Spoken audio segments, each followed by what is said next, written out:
عید الاضحیٰ یادگار ہے حضرت ابراہیم خلیل اللہ کی قربانی رضائے الہی کے حصول کے لیے ان مخصوص 3 دنوں کے اندر مخصوص جانور جو شریعت اسلامیہ میں متعین کیا گیا ہے اس کو ذبح کرنے کا نام ہے۔ یہ بات ذہن میں رکھیں کہ عیب سے جانور پاک ہونا چاہیے۔ فقہا نے ایک سیدھا سا ضابطہ بیان کیا ہے، عیب وہ ہے جس سے منفعت یا جمال زائل ہو جائے۔ جو جانور آپ نے خریدا تو وہ ذبح کے وقت عیب دار ہو گیا، گرا، ٹانگ ٹوٹ گئی، تو کوئی ایسا واقعہ پیش آ گیا، ذبح کے وقت جو عیب ہے وہ عیب شمار نہیں کیا جائے گا، تو اس کو یوں ہی ذبح کر دیا جائے گا۔ جو جانور ہے وہ فربا ہو، موٹا ہو، تازہ ہو تو وہ افضل ہے۔ 2 جانور کرنے کی بجائے 1 جانور فربا ہو تو وہ زیادہ افضل ہے۔ شریعت اسلامیہ نے صاحب نصاب پر قربانی واجب کی ہے۔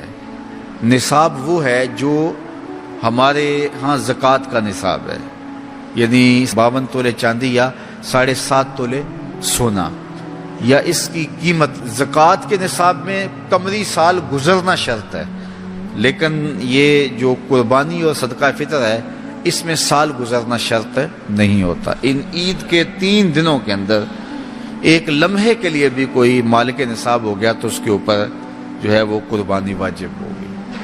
پھر قربانی ہر اس شخص پہ واجب ہے جو مالک نصاب ہے۔ بعض اوقات گھر کے اندر کئی افراد مالک نصاب ہوتے ہیں تو سب پہ واجب ہوگی۔ قربانی واجب آپ نے ادا کر لی اور اپنی طرف سے نفلی بھی دینا چاہتے ہیں تو یہ بھی آپ کو اجازت ہے۔ ہمارے آقا و مولا نے ایک قربانی اپنی طرف سے، ایک قربانی اپنی امت کی طرف سے پیش کی ہے، تو اگر امتی اپنے آقا کی جانب سے قربانی پیش کرتا ہے تو یہ اجر و ثواب کا باعث ہے۔ 3 حصے کر کے دوست احباب کے لیے، غرباء کے لیے اور اپنے لیے تقسیم کر لیں تو یہ قربانی کی روح کے مطابق ہے۔ سارا اگر خود استعمال کرنا چاہیں تو بہرحال اس کی بھی اجازت ہے، لیکن قربانی کی روح کے منافی ہے۔ جس کو گوشت لگتا ہے اس کو کھال بھی لگتی ہے۔ جس طرح گوشت آپ خود بھی کھا سکتے ہیں تو کھال خود بھی استعمال کر سکتے ہیں، یعنی آپ کھال کا مسلح بنا کے گھر رکھ سکتے ہیں، کھال کو اپنے گھر کی کسی ضرورت میں جو ہے وہ لا سکتے ہیں، لیکن قربانی کی کھال بیچ لیں اور اس کی قیمت اپنے مصرف میں لائیں یہ نہیں کر سکتے۔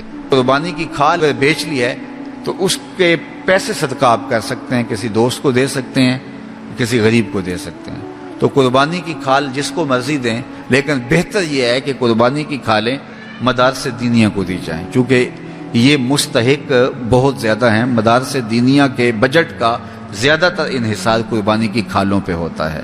کسی زمانے میں مدارس دینیہ کے لیے، مساجد کے لیے اور خانقاہوں کے لیے امراء، رؤساء اور حکام جاگیریں مقرر کرتے تھے اور ان کا نظم و نسق چلتا تھا۔ ہمارے دیہاتوں میں آج بھی مسجدوں کے نام پہ 8-8، 5-5، 6-6 جو ہے وہ ایکڑ نام ہوتے ہیں اور مسجد کی ضروریات اور اس کے محاصل سے پوری ہوتی ہیں، لیکن اب تو مدارس دینیہ کا انحصار رہ ہی قربانی کی کھالوں، زکوٰۃ فنڈ اور لوگوں کے تعاون اور مخیر حضرات کی کوشش سے رہ گیا ہے۔